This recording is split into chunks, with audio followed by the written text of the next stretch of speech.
Amerika versus Cina saat ini bukan perang dagang, tapi perang ideologi. Jadi janganlah melihat Amerika dan Cina bersih tegang, kemudian pejabat negara berkomentar, oh itu cuma perang dagang dua negara, gak banyak pengaruhnya buat Indonesia, kita cari negara lain selain mereka. Alah, malu bener kalau saya mendengar opini seperti ini. Asli malu saya, seperti gak ada kedalaman analisanya, seperti gak ada keilmuan bernegaranya. Ambil gampangnya saja, toh rakyat gak banyak ngerti urusan beginian. Sebentar om, hati-hati ngomong begitu. Semua bisa berubah dalam hitungan bulan, bukan tahun. Kembali ke persamaan level playing field, kesamaan cara bermain yang sedang Amerika tekan Cina ini. Apa yang mau disamakan? Ideologi Amerika adalah demokrasi.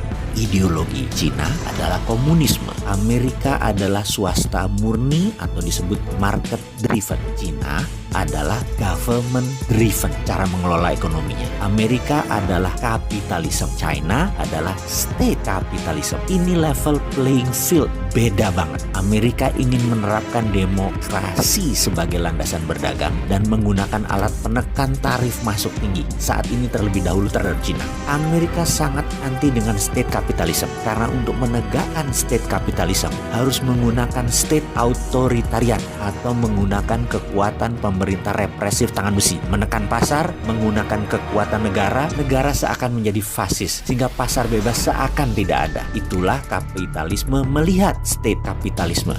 Melihat negara berbisnis berbasis BUMN, gaya heavy on government dan less to private atau semuanya pemerintah dan kurangnya peran swasta adalah ideologi yang harus diterapkan jika sebuah negara ingin menggunakan dana obornya Cina. Harus government driven. Itu banyak terjadi seperti di negara Sri Lanka, di negara-negara Afrika, Papua Nugini dan banyak negara lainnya.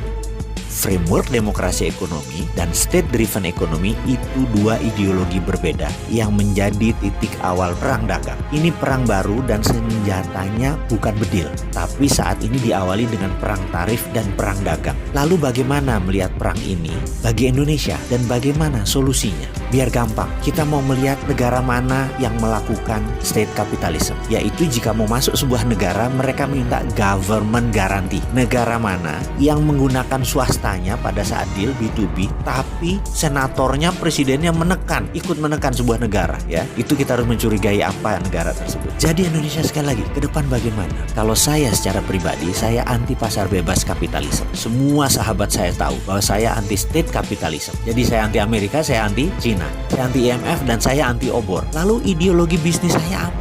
Ideologi bisnis saya adalah ekonomi Pancasila. Apa itu ekonomi Pancasila? Ekonomi Pancasila adalah ekonomi berbasis fair trade, keadilan, bukan free trade. Kembali ke topik perang dagang, state capitalism dan swasta pasar bebas. Tindakan Amerika melindungi swastanya, tindakan Cina melindungi komunismenya. Indonesia sekali lagi harus menerapkan ekonomi Pancasila berbasis fair trade. Diawali dengan membangun kekuatan dalam negeri, membangun kekuatan sendiri, membangun tanpa uang asing, tanpa teknologi asing. Stop menggunakan apapun berhubungan dengan asing. Tidak ada istilah foreign direct investment, tidak ada istilah ekonomi bergantung pada asing. Cukup membuat kebijakan ekonomi baru berbasis produk lokal.